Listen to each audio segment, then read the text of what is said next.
World Hour with Tsepiso Makwetla. Stay tuned for insights, impact, and inspiration right here on Channel Africa. Available on the Channel Africa app.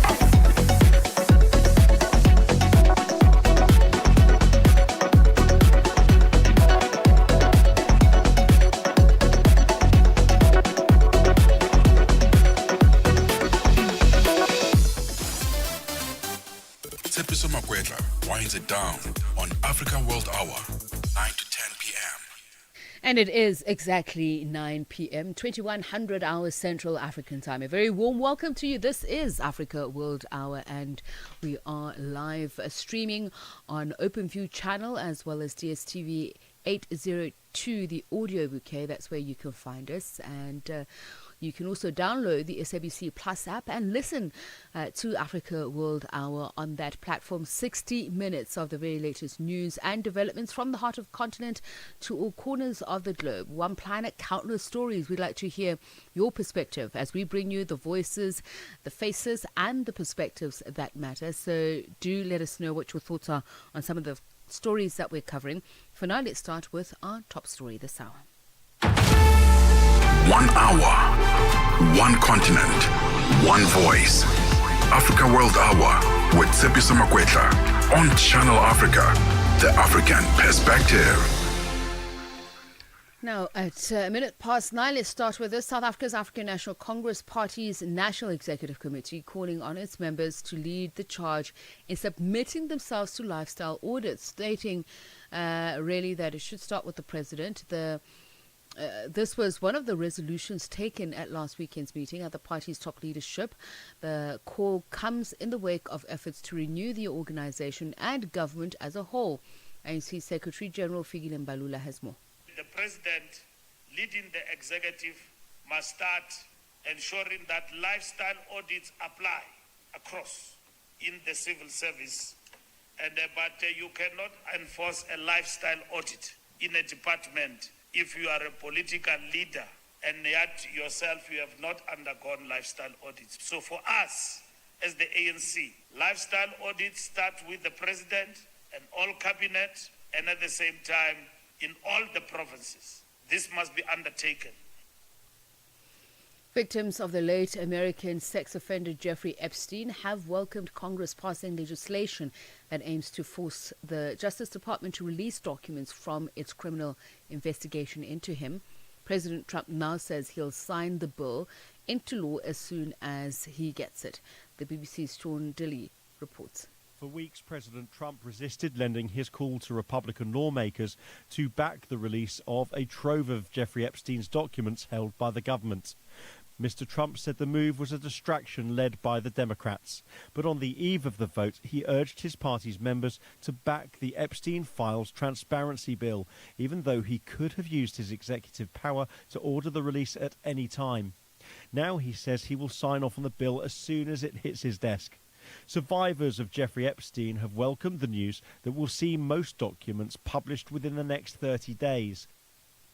Ukraine's President Volodymyr Zelensky says Russian attacks on western Ukraine killed 9 people when a residential building was hit in the city of Ternopil overnight. The head of the Kharkiv region also reported a massive drone attack. The BBC's Danny Aberhard has more details on this. 3 districts of Ukraine's second city, Kharkiv, were hit. Photos posted online showed buildings and cars ablaze. Elsewhere, the mayor of Ternopil said residential buildings were among those hit there. He said there'd been casualties. The head of the Lviv region said an energy facility had been struck, without saying where. Ukraine's energy ministry says power cuts are affecting a number of regions. Meanwhile, President Zelensky has travelled to Turkey for talks with his counterpart, Recep Tayyip Erdogan, as diplomatic efforts to end the war continue.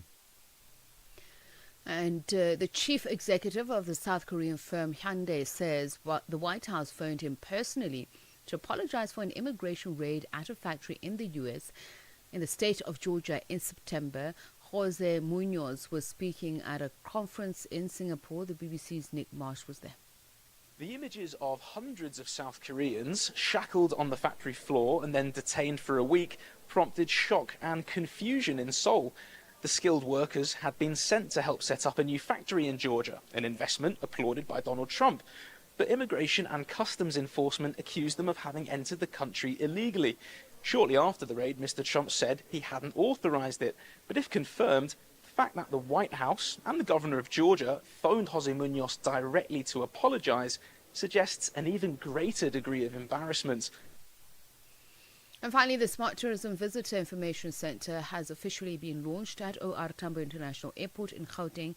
It is an interactive paperless hub offering real-time information on South Africa's diverse tourism, culture and heritage across all 9 provinces. Speaking at the launch, Tourism Minister Patricia de Lille says the initiative comes at a perfect time when the country welcomes G20 delegates and international visitors for the holiday season. It's perfect that we launch it today. It's an information center, but different from the old one with a lot of brochures and paper. This is all digital. So it provides information and showcase all 9 provinces. What people can do in the 9 provinces. It deals with safety tips. If they don't want to do it on the big screen, they can scan the QR code on their phone and leave. So it's all digital. That is how we have advanced. And we hope that both international and local visitors can use this facility. 1 hour, 1 continent, 1 voice. Africa World Hour with Tsepiso Makwetla on Channel Africa, the African perspective. Consumers are still under severe financial strain in South Africa, despite consumer sentiment continuing to improve in 2025. This is contained in Debtbusters Quarter 3 2025 Debt Index, a quarterly evaluation of debt counselling applications. The index comes ahead of the festive season, with consumers expected to dig deeper into their pockets. Tuto Ngobeni compiled this report. The Debtbusters Quarter 3 2025 Debt Index, a quarterly evaluation of debt counselling applications, reveals that consumers in South Africa are financially vulnerable. The successive interest rate and petrol price reductions have brought some relief for consumers to better deal with debt. However, finances are still seriously strained. Executive Head of Debtbusters, Benay Sega, says the report is based on real data. The Debtbusters Debt Index is a quarterly publication that is based on income and debt levels of incoming debt counselling applicants. So it's not really a survey, but it's actually based on real data, what we can see from people's incomes, debt repayments, types of debt they have, and so on. And we do this every quarter and compare normally to the same periods in the previous years. Some of the findings of the report found that those who applied for debt counselling needed 70% of their take-home pay to repay back their debt, which is very unsustainable, while those who applied, almost all of them, 95% of them to be exact, had a personal loan, and a further 57% had a 1 month or what's known as a payday loan, and a further 22%, which Sega says it speaks to the financial pressures experienced by consumers. All of these figures are record numbers that we have not seen before. So it just shows you that those choosing this way of repaying back their debt are under quite a bit of financial strain. Why consumers are in this financial strain is a few reasons. One is that incomes haven't kept up with financial pressures over the last 7, 8, 9 years. And as a result, take-home pay is significantly less than what it was several years ago. As we move to the busiest time of the year with consumer spending rising, he says things usually worsen for consumers after the festive period. We always see that the financial situation worsens after the festive season. Combination of Black Friday deals, Christmas holiday season, and also at the beginning of the year, expected increases for schools, insurance premiums, rent, and many other things really push consumers over the edge. So yes, we do expect it to worsen, as it typically does this time of year, and we do encourage consumers to be very responsible when they're both borrowing and spending money. SEGA has advised consumers to use credit wisely, and if they ever find themselves unable to pay back the credit, it's best to seek help. I think we need to contextualize that we all need credit, and we need to use credit responsibly to build a better future for ourselves. If you find yourself in a situation where you're having difficulty paying back your credit, definitely talk to a debt counselor. That's the simplest way to answer that question. They will look at your situation and decide whether the debt counseling is an option for you or whatever else might be. And they will guide you on the range of options available to pay down that credit in a reasonable and responsible manner. For Channel Africa News, I am Tutongobeni in Johannesburg. And we talk about another tragedy that has struck Nigeria. This time it's a church. Gunmen launching an attack during a church service in the country's north-central region, killing 2 worshippers and abducting several others. Local authorities say the armed assailants stormed the church unexpectedly, sending congregants fleeing for safety, while survivors report a chaotic and terrifying scene. The incident adds to a troubling pattern of attacks targeting communities of faith amid rising insecurity and kidnappings across parts of Nigeria. We now speak to Nigerian security expert Malik Samuel, who's also a senior researcher at Good Governance Africa. Very good evening to you, and thank you so much for speaking to us, Malik. Hi, good evening, Tsepiso. Thank you for having me. I'd like to hear your thoughts and insights on why religious communities are being targeted. I had spoken to one of your colleagues after US President Donald Trump accused Nigeria of persecuting Christians and saying that he might have to take military action to put an end to this. And your colleague was saying, well, it's sad to see that statement, because the persecution, if that's what it is, the attacks on religious communities is across the board. Your thoughts? Well, thank you for having me again. It's quite unfortunate, the recent event you referred to, which happened yesterday in Kwara State. But it speaks broadly to what Nigerians are dealing with on a daily basis. It is quite unfortunate that the insecurity in Nigeria is being reduced to a narrative around religious persecution. But what is more important or significant is the general insecurity that every Nigerian, is facing. But that does not take away the fact that given the violent extremism in Nigeria, especially the Boko Haram terrorism, this group, of course, targets people specifically for their faith. That I'm talking about the Christian communities. But that is only one aspect, of the conflict that Nigeria deals with. So this is why for us Nigerians and people who follow the conflict, we say it's not helpful to reduce it to religious narrative. And that's what I want to get into, the growing insurgency that we're seeing in Nigeria. I mean, if you look at Kwara, what has happened there, previously you mentioned Boko Haram and other insurgent groups. It has been referred to as Islamist insurgency. In this case, it's being attributed to banditry. But then I want to understand the importance of the distinction, if it is indeed a distinction that has been studied and critical analysis applied to it. Because I think it almost seems like it is transitory depending on whom is making the analysis.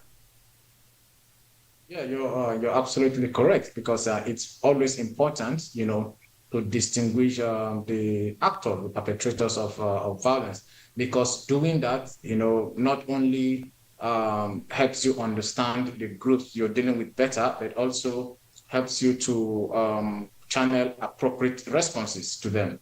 Now, in Nigeria, you have violent extremism that is religiously driven or ideologically driven, especially in the northeast part of the country, and that we're talking about the Boko Haram violence there. Now you come to the northwest of the country, you have a multiplicity of actors there. The most dominant actors there are criminals that people call bandits, which the Nigerian government a couple of years or some years back designated as terrorists, given the nature of attacks and the violence they perpetrated, on people. So these are the groups or the gangs that are responsible for most of the violence in the Northwest and also part of the North Central, like Niger State and Kwara State that we've just referred to. But in still the Northwest, you still have other groups also operating there that are different from bandits. You also have a new group called Lakurawa, which is similar in ideology to the Boko Haram group in the Northeast, now saying they want to create an Islamic State or the implementation of Sharia in the Northwest. So you have multiplicity of actors, and this is why it is always important to separate them, to mark them accordingly, so that you know exactly which group you're dealing with and how to respond to them. But also, is there a coherent strategy? Is religion being used instrumentally? Or are we indeed seeing a coordinated strategy in this escalation of armed groupings? Or are they just simply separate manifestations of increasingly fragmented security environments? There clearly is a religious agenda depending on the group that carries out specific attack. Boko Haram clearly carries out attacks for religious ideology, religious purpose, because it has been public about its intention, about its agenda, which is the creation of an Islamic State in the country. And when you talk about Lakurawa, the so-called latest violent extremist group in Nigeria, it is also driven by religious agenda, which is the implementation of Sharia.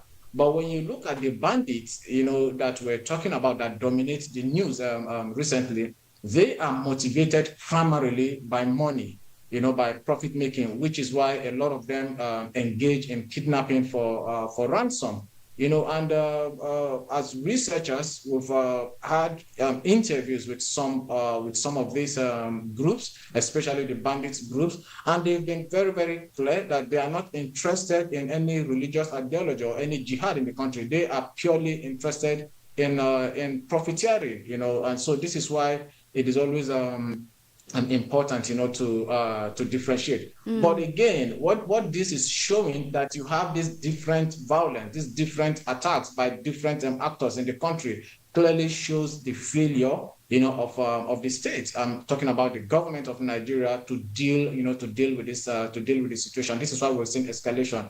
In fact, less than 48 hours ago, there was an abduction of schoolgirls in another part of the Northwest by these same groups or gangs called bandits. So it's a difficult period right now for a lot of Nigerians with the escalation, of this violence. Malik, I'm so glad that you mentioned not only the fact that scholars are engaging these various armed groups, and they are telling you what the motive behind their attacks are. There's also the issue, as you mentioned now, the kidnapping. Can you, I didn't get the question, please. Sorry. Well, I was still in the midst of the question. Okay. So I'm saying it's interesting that you mentioned that you are engaging through research some of these armed groups. So there is the gendered attacks, which you've just mentioned. But I'm also intrigued by the terror tactics that are being taken up by these criminal groups. If we're going to refer to them as bandits, obviously there is a great aspect of criminality. But could there be a greater coordination at one higher up level, as in somebody who may have much more sinister intentions in this disruption, this insecurity? For the bandits, it's purely business, But when you have, and this is why the bandits are so loose in terms of command structure, there are dozens, if not hundreds, of these groups with different leaders. So there is no coherent leadership when we talk about this bandit. But the problem is that these bandits are also operating in the same space where violent extremist groups operate, where terrorists operate. And what we've seen recently is that there are ongoing recruitment by these terrorists, of members of these bandit groups. So we're seeing gradually a nexus, a connection between this organized criminality and the violent extremism that has been one of the biggest problems in Nigeria. So clearly there is that risk that the banditry may metamorphose into violent extremism. But right now, as it is, these guys, these so-called bandits, are more interested in profiteering, which is basically the kidnapping of people for ransom. But there is the bigger question which I'm asking, and I'll ask it again. Is it far-fetched to think that there is an organization, a movement, a person or persons who are actively, financially supporting, sponsoring these 2, 3, 4, 5 disparate groups of ideological intent or different motivations? Is that far-fetched, that the political instability that is a result of their actions could actually be from a much more coherent and calculated force? As a researcher, I've actually not seen such evidence to. I've not seen evidence to support, such allegation or such. But one thing I know is that these bandits that we call are so deeply entrenched in where they operate, that they are also engaged in illicit business activities like mining of natural resources, especially gold, which evidence is available to support the fact that this gold is also used, to bring into to procure weapons from outside of Nigeria, especially from countries like Algeria, from countries like Mali, from countries like Libya. Where gun runners bring in weapons into the country, and then for payment they take gold out. But when you talk about violent extremist groups like Boko Haram, especially the Islamic State West Africa Province faction that is linked to ISIS, of course, that it has the backing of ISIS, it has the support of ISIS, to cause chaos or to cause trouble in Nigeria. And one aspect where this support manifests is in the transfer of foreign terrorist fighters into Nigeria from different parts of the world. And we've seen such fighters in Nigeria also joining ISWAP to launch attacks. But in terms of a coordinated group, whether in country or outside, for political reasons that orchestrates these attacks or this violence that we've seen, I haven't seen any evidence or proof, to back this up. I'm not even trying to be a conspiracy theorist here, but I mean, the fact that you yourself say that these religious extremist groups are recruiting some of these bandit or criminal groups, it still goes to the point that I'm asking, that none of these armed groups can survive without money. So that means money for weapons, ammunition, fuel, transport, communications, food, logistics, informants. Could that source come from one entity or entities that are aligned with a common outcome of this insecurity in Nigeria? In Nigeria, generally or largely, these groups are raising enormous funds from communities. They are collecting millions of naira from communities for so-called protection levy. They collect money to allow people access to their farmlands. And I just talked about the exploitation of the natural resources, especially in the northwest of Nigeria and Zamfara State specifically, where gold is found in substantial quantities. So these groups are taking control of a lot of these mining sites. They mine the gold using forced labor. They mine the gold, and of course, they use this gold to finance their activities. And when you go to the northeast of Nigeria, where the two Boko Haram factions reign supreme, the area where the Lake Chad Basin Island, where ISWAP is based, is an economically viable area, where you have the Lake Chad Basin waters that supports different countries, Nigeria, Chad, Niger, and Cameroon, or even beyond. So what ISWAP does here is that ISWAP controls the economic activities that takes place within these island areas and generates tens of millions of dollars, so which of course will definitely go into financing its activities. So what I'm trying to say is that these groups raise money in country, raise money from where they are, from the areas where they dominate and control, because of the resources that are available in these places. It's such a pity that we don't have enough time, because my next question was going to be about the local elites who themselves are funding some of these armed groups, and there is a pattern that has been investigated and found in the Sahel. So following the money, that's something that I wanted us to do, but I'm sure we'll do that at another time. Much appreciated your time, your insights, really. Nigerian security expert Malik Samuel, who's also a senior researcher at Good Governance Africa. This weekend, South Africa will host the G20 Summit at the Nasrec Expo Center near Soweto. And Channel Africa will be right there to bring you live updates, interviews, and real-time insights from the main venue. And so, our regular lineup will be adjusted just a little bit for this weekend to accommodate the G20. On Saturday, the 22nd of November, the Oasis will broadcast for 2 hours. Out and About takes a break for a full look at the G20. After Africa at Play, our news and current affairs team will bring you special live broadcasts in 5 different languages directly from Nasrec. And normal programming will resume at 8 p.m. Central African Time.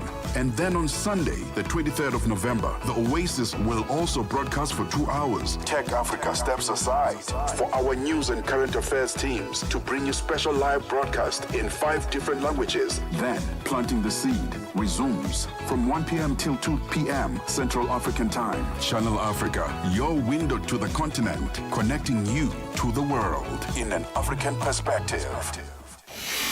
Channel Africa is evolving, and so are you.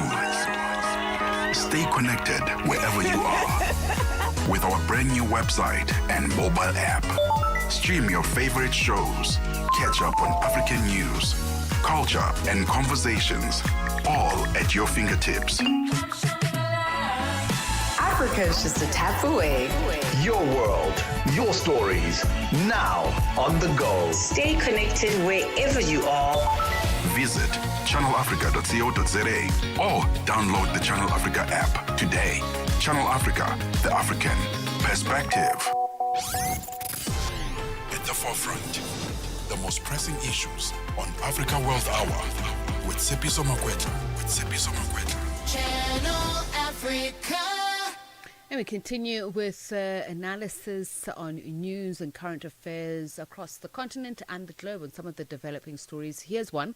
Eswatini marking a major milestone in the global fight against HIV. It has become the first African country to roll out a twice-yearly HIV prevention injection, a long-acting pre-exposure prophylaxis that experts say could significantly reduce new infections, especially amongst young women and adolescent girls. The move comes as Eswatini continues to grapple with one of the world's highest HIV prevalence rates, despite years of progress in treatment and prevention. We speak now to Harriet Mamba, HIV Prevention Coordinator in the Eswatini National AIDS Program. A very good evening to you. Thank you so much for taking the time. It's Harriet.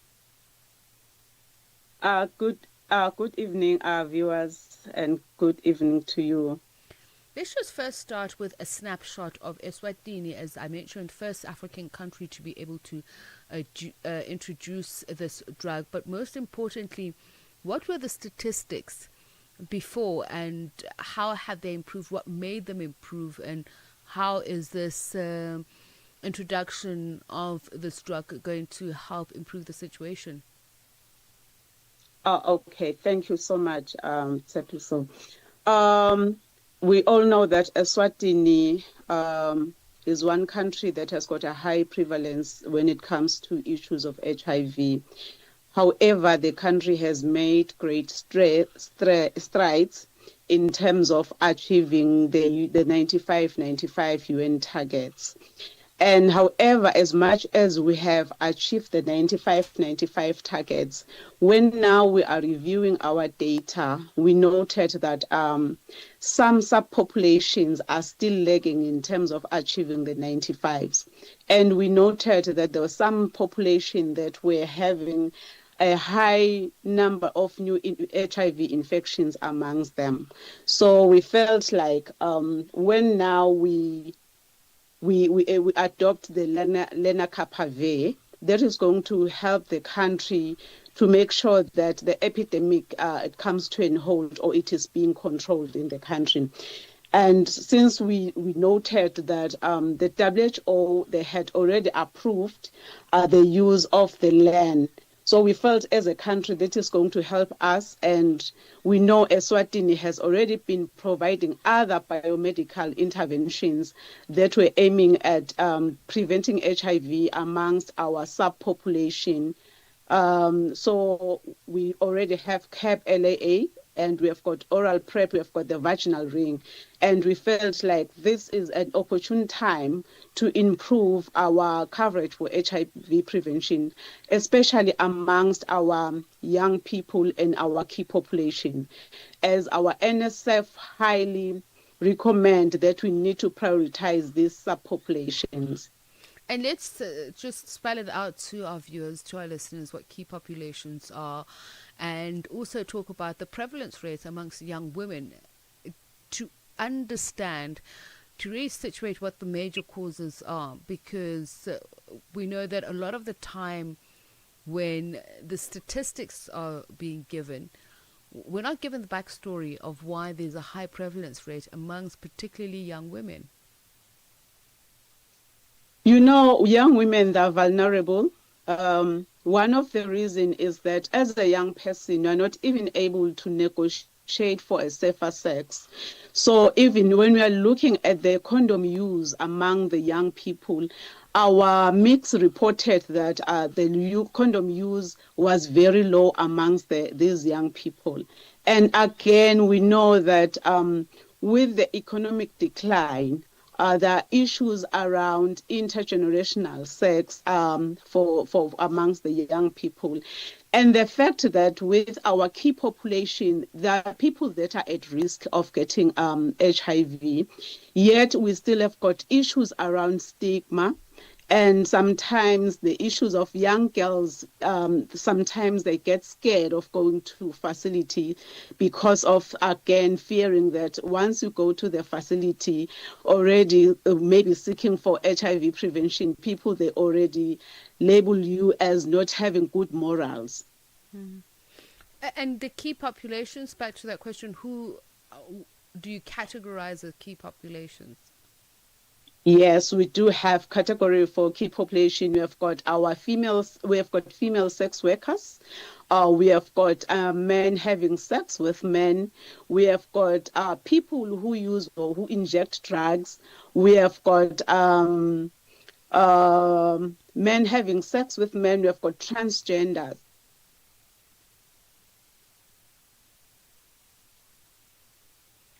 I'm not sure if we have lost you, if you muted us by mistake.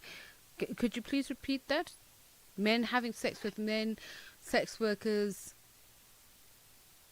We have got men having sex with men. We have got people who use or who inject drugs. We have got transgender, and we have got the inmates. Mm. So now those are the ones that we classified as priority populations, and the ones that are the mobile population, which includes our transport operators too. Mm. I understand that, I mean, in South Africa, we're expecting Leneka Revere as well.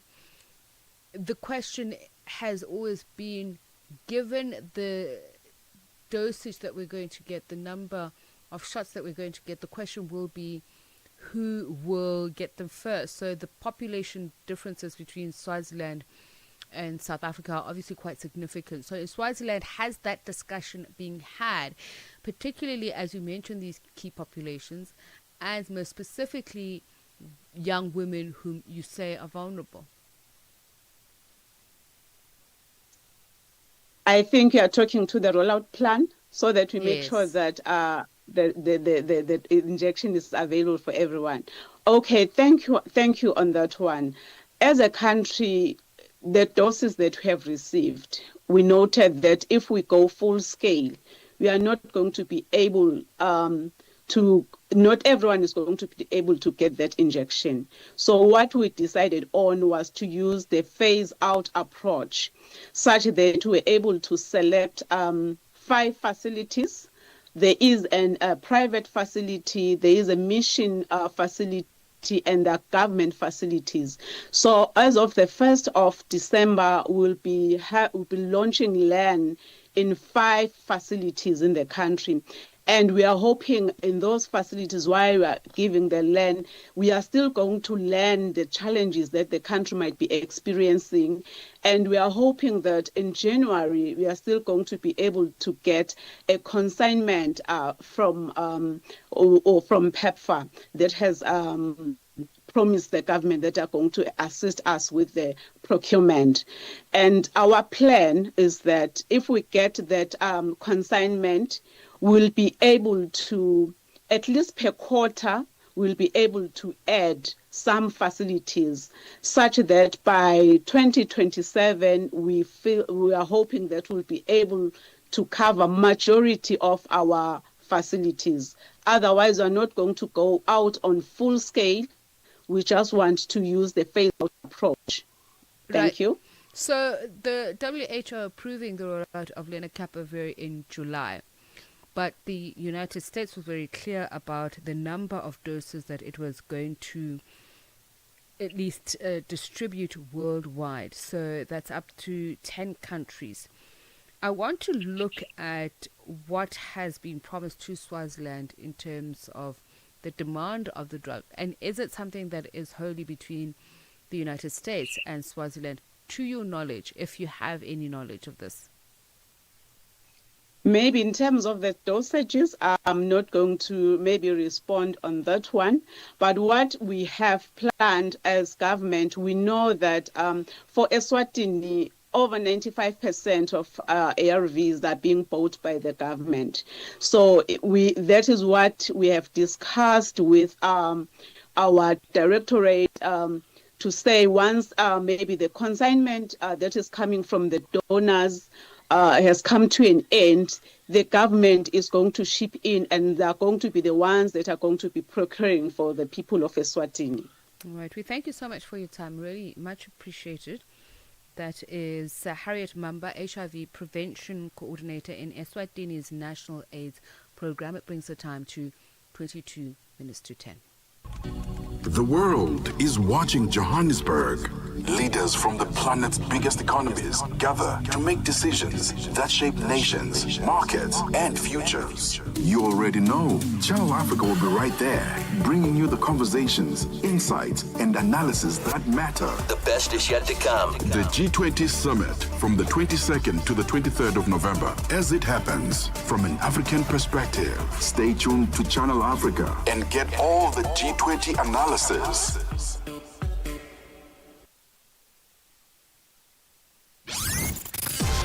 At the forefront, the most pressing issues on Africa World Hour with Tsepiso Makwetla. Channel Africa. And it is 21 minutes to 10. A non-profit organization, Women for Change, has turned a large part of social media in South Africa purple over gender-based violence. So just days before the G20 summit, the organization has called for women in the country to withdraw from the economy this Friday, 21 November, by staying away from work and not spending money. and to wear black and participate in lie-ins across the country. Reporter Dimakozo Lushura spoke to Women for Change spokesperson Cameron Kasambala about the planned action. Can you just tell us briefly about what the plan is on Friday? Where are you meeting? There seems to be a bit of confusion about what's going to be happening. Oh, okay. So we are doing it on the 21st of November, this Friday, and it is a peaceful shutdown and lie down. So we're not taking to the streets, we're not marching, we're not doing anything like that. What we're encouraging is that women and members of the LGBTQI+ community, they refrain from going to work, so paid or unpaid labor. And then we are also encouraging everyone to not engage with the economy, whether that's paying money, withdrawing money, anything like that. And then we're asking everyone to wear all black, just in honor of mourning. We're asking them to change their profile pictures to purple because we want to bring visibility online through social media to what's happening with this movement. And then the biggest one I think of all is at 12 o'clock on the 21st. We will be doing 15 minutes of silence for the 50 women that are killed every single day. And we'll be doing like a physical lie down where women and members of the queer community will lie their bodies down. This is, I think, where the confusion is. This is something that we're doing in public spaces, and we have posted on our social media locations where people can join for the lie down, and people can do it in their own spaces. But the thing about this lie down is it's supposed to be for anyone to do from anywhere. If people can't get off work, if people can't leave university, they're able to do this lie down anywhere. So that's what the locations are about. So we're not marching, we're not taking to the streets, we are lying down in silence in those areas, in our own personal areas. So, in terms of the practicality of it, how do you see this working out? We've posted locations on our platforms for people who want to join at our given location where we have coordinators who will be present. But people also are able to join in their own private spaces in which we've encouraged them to be safe. We've given them guidelines on how to do it both practically and in terms of the safety. So they're in public, visible spaces, but they're also in spaces that are safe, will be protected, and they're gathering numbers. In terms of practicality, that's pretty much it. It's not too complex because we're all essentially meeting in one location or in multiple locations to lie down in silence. Is this to bring this issue of GBV to the G20 leaders who are meeting in South Africa? What is the purpose of it? This is for our South African government more than the G20 leaders.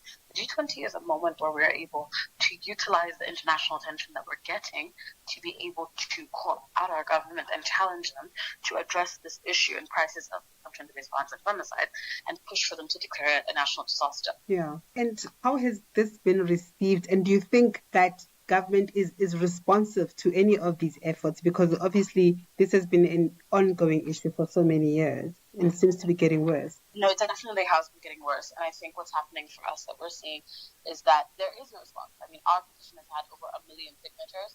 We've gotten global and international attention. We're getting interest all over the world because people are invested in what is happening.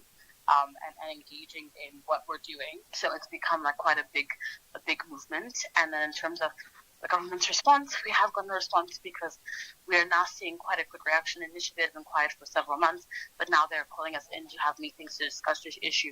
We had a meeting with them recently on Thursday to discuss what's happening. So we are getting quite a reaction from the government because I think of also the international pressure as well as local pressure that is now on them. And with the G20 specifically, there's a lot of pressure for them to be seen a certain way and to be seen doing something successfully. And currently, that is not what's being seen at this time by international audiences. What is it that you'd like to see? I mean, is it legislation change? Is it perception? What is it exactly that you're looking to have change here? We want the South African government to declare GBVF a national disaster. The policies and the legislation that are present are comprehensive. They are well thought out, they are detailed, and they are very... they would be perfect and very beneficial, except our implementation continues to lack. There's no transparency on reports or audits of exactly what has been going on with the funding. We have things like the National Strategic Plan, Domestic Violence Act, Protection Comparison Act, and yet none of these acts are being implemented effectively. Our statistics tell us that currently whatever the government says they're doing is not true. We've had a 32.8% increase in femicide rates, which is 6 times the global average. We have 117 rape cases reported every single day, and that is only 5% of the cases. There's something severely lacking. So what we are calling for is it to be declared a national disaster, because when that happens, the government forces themselves to be held to a higher accountability. They admit that this is a crisis that needs urgency, and they're able to bypass certain systems that allow them to respond quicker, so they're able to push legislation out faster, release more efficient funding, improve service delivery. And for us, things like the National Sex Registry Offenders List being published will be something that's important. We're asking them to fully fund the NSP while giving us audits and reports. It's things like that where we see that just calling it a national disaster allows such a reaction to occur. Yeah. So you said the information about the meeting or where people can come is available. Is it on Twitter? Where would people find that information? So they'll find it on our Instagram, our TikTok, our Facebook, and our website as well. And we also have a WhatsApp channel that people can join where they will see the locations. And we have also posted guidelines should they wish to do it on their own as well in their own locations. That's Timakatso Leshu reporting, bringing the time to 15 minutes to 10. Well, let's find out what's coming up on African Diaries this Wednesday, right? Yes. So, how are you? Good. That's good. Well, the usual, we have our Dear Diary entry, and then we have our daily recap. And then author and coach Miss Moss joins us to unpack the real world impact of these micro moments when it comes to relationships. So we're going to be chatting to Miss Moss in the first hour. And then we're going to be asking the question, is nonchalant quietly eroding modern relationships? In this interview, we unravel the fine line between calm detachment and emotional disconnection with insight from Paula Mendes, who's going to be chatting to us in the second hour. So what are micro moments in relationships? So basically, I actually want to find out more because, people talk about the whole love bombing thing. Mm-hmm. So these big grand gestures, people are not into that. They want smaller gestures like, making someone coffee in the morning or a peck on the forehead. So that seems to be more impactful, especially for women. And I think that's a better love language for most people. So these grand gestures don't count for anything, it seems. So we're going to unpack that a bit more. Yeah. Okay, well, we'll be listening to that. Thank you. Kitty brings the time to, it's 13 minutes to 14 still, to 14 minutes to 10. So let's continue with some of the stories we're tracking here on Africa World Hour. The safety nets for Malawi's most vulnerable are fraying. Drop-in centers that provided confidential counseling, HIV prevention and basic health care to LGBTIQ+ people are being forced to shut down after major USAID funding cuts and contract freezes earlier this year. Rights organizations and local health monitors warn the result is immediate. Outreach halted, targeted HIV services scaled down, and safe spaces that one once helped people access medication and protection now shuttered. A blow to both dignity and public health. We speak to Gif Trapens, Executive Director of the Center for the Development of People, or is it KEDEP or SEDEP in Malawi? A very good evening to you, Gifton. Thank you so much for speaking to us. No, thank you so much. Evening. Good evening. So let's perhaps start with the work that you do, and then we'll expand to what is at stake at the moment. Yeah, SEDEP, we've been around as a human rights organization, but also we are into service provision. Specifically, we had 4 clinics that were offering HIV related services to the LGBTIQ+ community. These were the only LGBTI specific clinics that were offering HIV testing, STI testing, but also we were offering ART treatment. In fact, we had over 10,000 clients who are LGBTIQ+ individuals who were accessing services through these clinics. Specifically, these clinics were supported by the USAID funding. So after the funding cut, we have been affected hugely because we were relying more on USAID funding in terms of the operations. And when you say 4 clinic drop-in centers for the LGBTIQ+ community, is it 4 across the country? Yes, we had 2 in the south, 1 in the center, and the other one in the northern part of Malawi. But apart from these 4 clinics, we were also running some mobile clinics because of the geographical distance where these 4 clinics were also positioned. So we could also do the outreach mobile clinics to make sure that a bigger community is able to access the services. And I just want to get a picture of how this would have impacted the available resources, those 4 clinics, those mobile clinics, particularly when it comes to this community. It seems like what you were offering is counseling services. What else were you offering, and how is this, them being shut down, going to impact not only on the community, but the larger community in terms of, community building in particular? Because we know that there's still stigma, there's still discrimination. So how is this going to impact on what you've built on? In fact, we have a very huge setback because these are the only clinics that were friendly to the LGBTIQ plus communities in terms of accessing the services, but also we had around 7,000 individuals who are on ART treatment, meaning that when the drop-in centers were closed, these individuals couldn't be transferred to other facilities because there was no proper transitioning in terms of making sure that we're able to hand over to the health facility run by the Ministry of Health.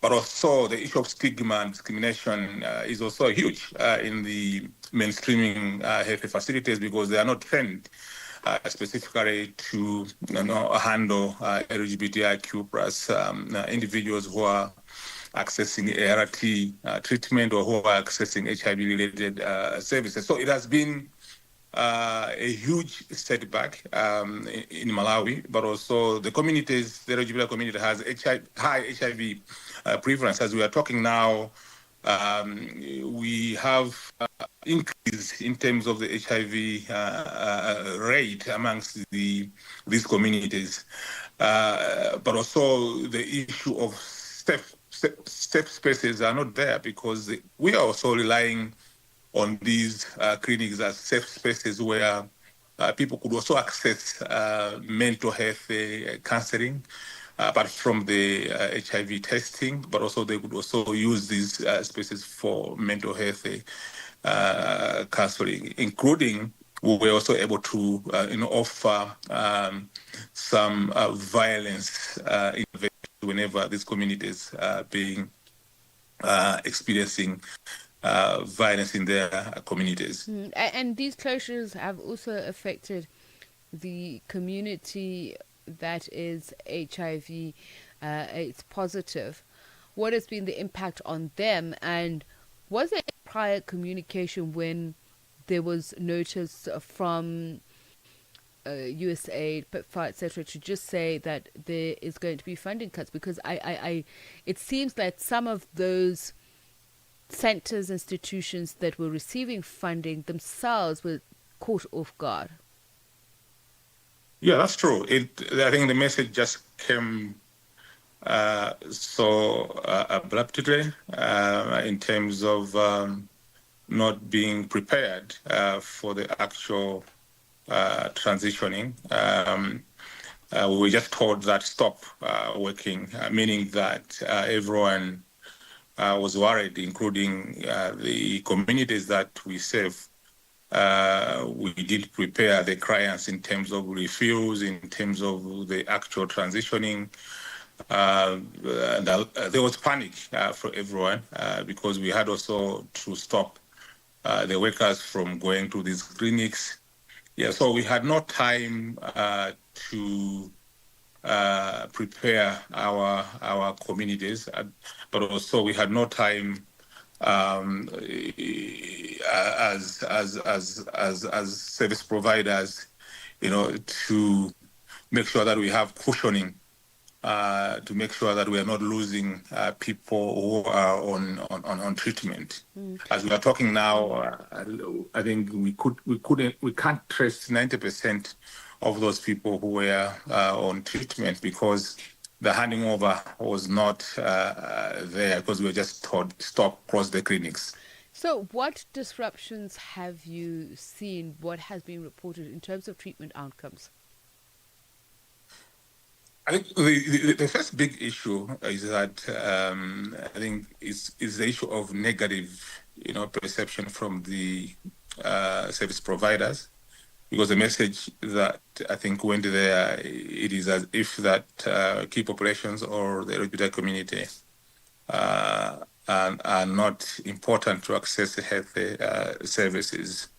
I think we have had a backlash from the service providers in terms of stigma and discrimination, but also a backlash from policymakers in terms of them offering services